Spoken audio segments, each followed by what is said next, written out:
ఈ రోజు మనం జావాస్క్రిప్ట్ లో ఉన్న డేటా టైప్స్ గురించి అలాగే ఏమేం డేటా టైప్స్ ఉన్నాయి అనేది ఈ వీడియోలో డీటెయిల్ గా తెలుసుకుందాం. సో వీడియో లాస్ట్ వరకు స్కిప్ చేయకుండా చూడండి.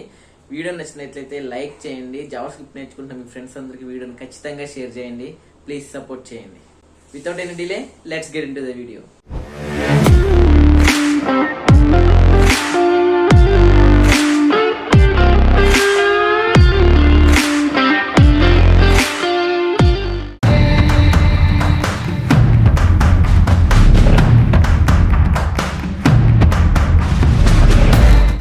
సో జావాస్క్రిప్ట్ లో మనకి ప్రిమిటివ్ డేటా టైప్స్ అలాగే నాన్ ప్రిమిటివ్ డేటా టైప్స్ అనే 2 టైప్స్ ఉన్నాయన్నమాట. సో ప్రిమిటివ్ డేటా టైప్స్ అనేవి మనకి జావాస్క్రిప్ట్ లో బేసిక్ డేటా టైప్స్ అనమాట. అలాగే ఈ డేటా టైప్స్ అనేవి ఆబ్జెక్ట్స్ కాదు. సో ఆబ్జెక్ట్స్ కాదు కాబట్టి వీటికి ఎటువంటి మెథడ్స్ అనేవి ఉండవు. అలాగే ఈ ప్రిమిటివ్ డేటా టైప్స్ అనేవి సింగిల్ వాల్యూని రిప్రజెంట్ చేస్తాయి. ఆ వాల్యూ అనేది ఇమ్యూటబుల్ అనమాట. అలాగే ఈ వాల్యూ అనేది డైరెక్ట్ గా వేరియబుల్ మెమరీ లొకేషన్ లో స్టోర్ అవుతుంది. ప్రిమిటివ్ డేటా టైప్స్ లో మనకి నంబర్, స్ట్రింగ్, అన్డిఫైన్, బూలియన్ అలాగే నల్ అనే డిఫరెంట్ టైప్స్ ఉన్నాయి. ఇందులో మనకి నంబర్ అనేది ఇంటిజర్స్ అలాగే ఫ్లోటింగ్ పాయింట్ నెంబర్స్ ని రిప్రజెంట్ చేస్తుంది. ఫర్ ఎగ్జాంపుల్ ఇక్కడ నేను ఏ అనే ఒక వేరియబుల్ డిక్లేర్ చేశాను. ఆ వేరియబుల్ కి 10 అనే వాల్యూని అసైన్ చేశాను. ఓకే, ఇప్పుడు నేను ఆ ఏ అనే వేరియబుల్ ఏ డేటా టైప్ చెక్ చేస్తానమాట. So type of A. So చూసారు కదా మనకి నెంబర్ అని వచ్చింది. సో ఈ 10 ప్లేస్ లో నేను ఇప్పుడు 3.14 అనే ఒక డెసిమల్ నెంబర్ ఇస్తాను. సో ఈ 3.14 కూడా మనకి ఏ data type number data type అన్నమాట. అలాగే మనకి ఇన్ఫినిటీ. సో ఇన్ఫినిటీ కూడా మనకి నెంబరే. అలాగే negative infinity. So negative infinity కూడా మనకి జావాస్క్రిప్ట్ లో ఒక నెంబర్ డేటా టైప్ అన్నమాట. నెక్స్ట్ వన్ వచ్చేసరికి string. So string represent sequence of characters. మనకి స్ట్రింగ్ అనేది ఒక సీక్వెన్స్ ఆఫ్ క్యారెక్టర్స్ ని రిప్రజెంట్ చేస్తుంది. దీన్ని డబుల్ కోట్, సింగిల్ కోట్స్ లేదా బ్యాక్ స్లాషెస్ లో డిఫైన్ చేస్తాం. ఇక్కడ నేను ఏ అనే ఒక వేరియబుల్ డిఫైన్ చేశాను. సో దానికి నేను ఒక స్ట్రింగ్ అసైన్ చేస్తాను. సో స్ట్రింగ్ అనేది ఏంటంటే మనకి ఇలా డబుల్ కోట్స్ లో కానీ లేదా సింగిల్ సింగిల్ కోట్స్ లో కానీ లేదా ఇలా ఆ బ్లాక్ స్లాషెస్ మధ్యలో ఉంటే దాన్ని మనం స్ట్రింగ్ అంటాం అనమాట. ఓకే, ఫర్ ఎగ్జాంపుల్ ఇక్కడ నేను డబుల్ స్ట్రింగ్స్ మధ్యలో నా పేరు ఇస్తున్నాను. ఓకే, ఇస్తున్నాను. ఇప్పుడు నా పేరు ఏదైతే ఉందో ఇది ఏ డేటా టైప్ చెక్ చేయాలనుకుంటున్నాను. So console log type of A. మనకేమొచ్చింది? స్ట్రింగ్ వచ్చింది. ఒకవేళ మనం ఈ డబుల్ కోట్స్ మధ్యలో నెంబర్స్ ఇస్తాను. సో అవి కూడా మనకి స్ట్రింగ్స్ అన్నమాట.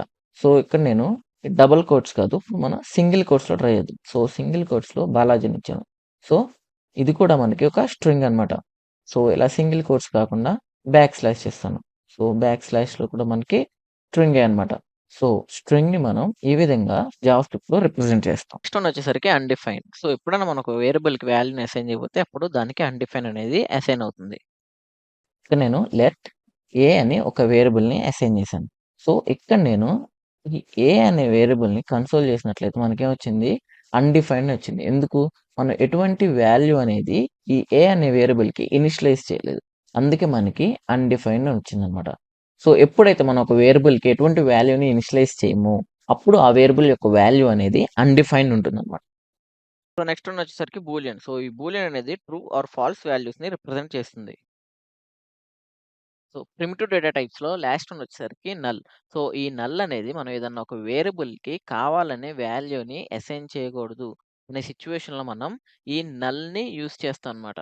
సో ఆ వేరియబుల్ యొక్క వాల్యూ అనేది మనం తర్వాత అసైన్ చేసుకోవచ్చు. మనకి non primitive data types. So non primitive data types అనేవి జావా స్క్రిప్ట్ లో మనం రిఫరెన్స్ డేటా టైప్స్ అని కూడా పిలుస్తాం అనమాట. సో ఈ నాన్ ప్రిమిటివ్ డేటా టైప్స్ అనేవి మనకి కలెక్షన్ ఆఫ్ డేటాని లేదా ఏదో కాంప్లెక్స్ ఎంటిటీని స్టోర్ చేయడానికి యూస్ చేస్తాం. సో కలెక్షన్ ఆఫ్ డేటా అంటే ఏంటంటే ఒక వేరే వేరే డిఫరెంట్ టైప్స్ ఆఫ్ డేటాని ఒకే దానిలో స్టోర్ చేయడం అనమాట. ఓకే, సో దీన్ని మనం నాన్ ప్రిమిటివ్ డేటా టైప్స్ అంటాం. ఇందులో మనకి ఫస్ట్ వన్ వచ్చేసరికి ఆబ్జెక్ట్. సో ఈ ఆబ్జెక్ట్ అనేది మనకి కీ వాల్యూ పేర్స్ లో డేటాని స్టోర్ చేస్తుంది. సో ఇప్పుడు మనం ఆబ్జెక్ట్ ని ఎలా క్రియేట్ చేయాలో చూద్దాం. Okay, so let A equals to ఇలా కర్లీ బ్రేస్ ఇస్తే మనకు ఒక ఆబ్జెక్ట్ అయితే క్రియేట్ అవుతుంది అనమాట. ఫర్ ఎగ్జాంపుల్ ఇప్పుడు మీకు సో టైప్ ఆఫ్ ఏ చూసారు కదా, మనకి టైప్ ఆఫ్ ఏ ఏంటి? ఆబ్జెక్ట్ అనమాట. ఓకే, ఇప్పుడు నేను ఈ కర్లీ బ్రేసెస్ కాకుండా న్యూ అనే కీవర్డ్ యూస్ చేసి కూడా మనం ఒక ఆబ్జెక్ట్ ని క్రియేట్ చేయొచ్చు అనమాట. సో ఇక్కడ న్యూ ఆబ్జెక్ట్ ఈ మెథడ్ యూస్ చేసి కూడా మనం ఒక ఆబ్జెక్ట్ ని క్రియేట్ చేయొచ్చు. సో ఇప్పుడు మనం టైప్ ఆఫ్ ఏ చూసుకున్నట్లయితే ఆబ్జెక్ట్. సో ఇప్పుడు మనం ఆబ్జెక్ట్‌లో డేటాని ఎలా స్టోర్ చేస్తామో చూద్దాం. ఓకే.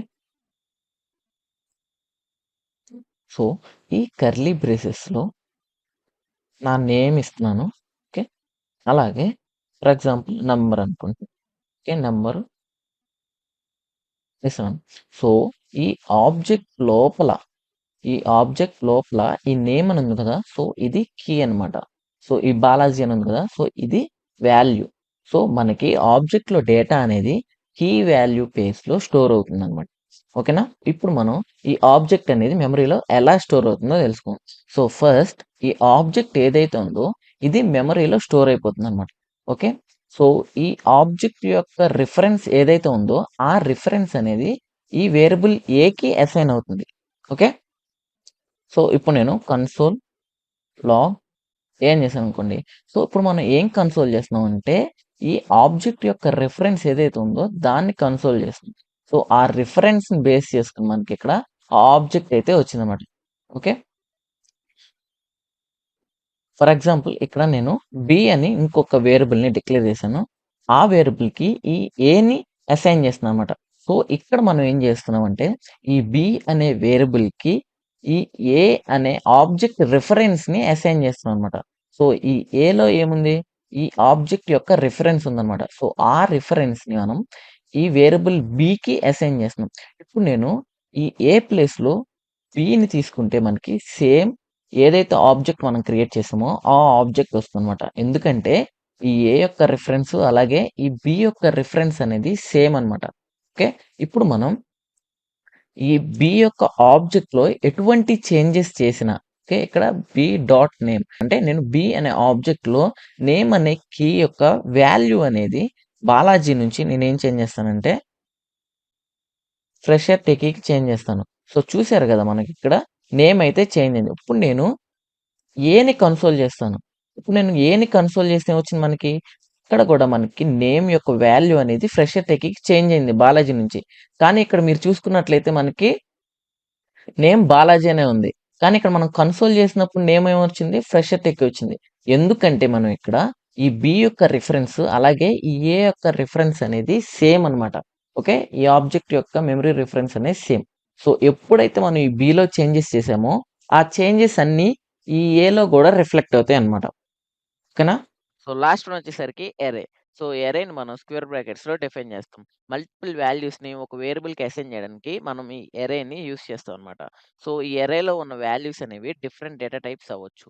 ఈ ఎరేలో ఉన్న వాల్యూస్‌ని మనం ఇండెక్స్ హెల్ప్‌తో యాక్సెస్ చేసుకుంటాం. అలాగే మనం ఆబ్జెక్ట్స్ యొక్క వాల్యూస్‌ని కీస్ హెల్ప్‌తో యాక్సెస్ చేసుకుంటాం అన్నమాట. ఎరేస్ గురించి మాట్లాడుకుందాం. So let A equals to square brackets. So ఈ విధంగా మనం ఒక ఎరేని అయితే క్రియేట్ చేస్తాం. లేదా న్యూ ఎరే. సో ఈ విధంగా కూడా మనం ఒక ఎరేని అయితే క్రియేట్ చేయొచ్చు అనమాట. సో నేను ఈ ఏ అనే వేరియబుల్‌కి ఒక ఎరే ఇస్తున్నాను. ఎరేలో 1, 2, 3, 4, 5 అని ఇస్తాను. ఓకే. ఇప్పుడు నేను ఏని కన్సోల్ చేసి ఇస్తాను. సో ఏని కన్సోల్ చేసి ఇస్తే మనకి ఏదైతే ఎరే ఇచ్చామో ఆ ఎరే వచ్చింది. అలాగే ఇప్పుడు నేను లెట్ బి ఈక్వల్స్ టు ఏ అని ఇస్తాను. ఓకే. సో ఇప్పుడు నేను బిని కన్సోల్ చేస్తా. సో మనం బిని కన్సోల్ చేసిన ఏమొచ్చింది మనకి 1, 2, 3, 4, 5 వచ్చింది. ఎందుకంటే ఇందాక మనం ఆబ్జెక్ట్స్‌లో మాట్లాడుకున్నట్లే ఇక్కడ కూడా మెమరీ అలొకేషన్ ఎలా జరుగుతుందంటే ఫస్ట్ ఈ ఎరే ఉంది కదా! సో ఈ ఎరే అనేది మెమరీలో స్టోర్ అయిపోతుందన్నమాట. సో ఆ స్టోర్ అయిన మెమరీ రిఫరెన్స్ ఏదైతే ఉందో ఆ రిఫరెన్స్ అనేది ఈ ఏ అనే వేరియబుల్‌కి అసైన్ అవుతుంది. ఓకే. సో ఇక్కడ మనం ఏం చేస్తామంటే బి అనే వేరియబుల్ క్రియేట్ చేసి ఈ ఏ యొక్క రిఫరెన్స్‌ని ఈ బికి కాపీ చేస్తున్నాం. ఓకే.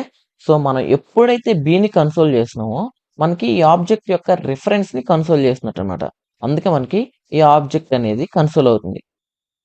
సో ఇప్పుడు నేనేం చేస్తా అంటే సో ఈ బి ఆఫ్ 0 ఈక్వల్స్ టు 10 ఏం చేస్తానంటే ఈ బి అనే అర్రేలో 0th ఇండెక్స్‌ని నేను 10కి మారుస్తున్నా. సో 1 నుంచి 10కి మారుస్తానన్నమాట. సో చూసారు కదా! సో మనం ఈ లైన్ రాయకముందు మనకి 1, 2, 3, 4, 5 ఉంది. సో ఎప్పుడైతే మనం బి అరే యొక్క 0th ఇండెక్స్ 10కి చేంజ్ చేస్తున్నాం. అప్పుడు మనకి 10, 2, 3, 4, 5 వచ్చింది. అంటే 1 వాల్యూ అనేది 10తో రీప్లేస్ అయిందన్నమాట. ఇప్పుడు నేను బి ప్లేస్‌లో ఏని కన్సోల్ చేస్తాను. సో చూసారు కదా! మనం ఏని కన్సోల్ చేసినా 10, 2, 3, 4, 5 వచ్చింది. ఎందుకంటే ఈ బి యొక్క రిఫరెన్స్ అలాగే ఈ ఏ యొక్క రిఫరెన్స్ అనేది సేమ్ అన్నమాట. సో, ఎప్పుడైతే మనం ఈ బిలో చేంజెస్ చేస్తామో, ఆ చేంజెస్ అనేవి ఈ ఏ అరేలో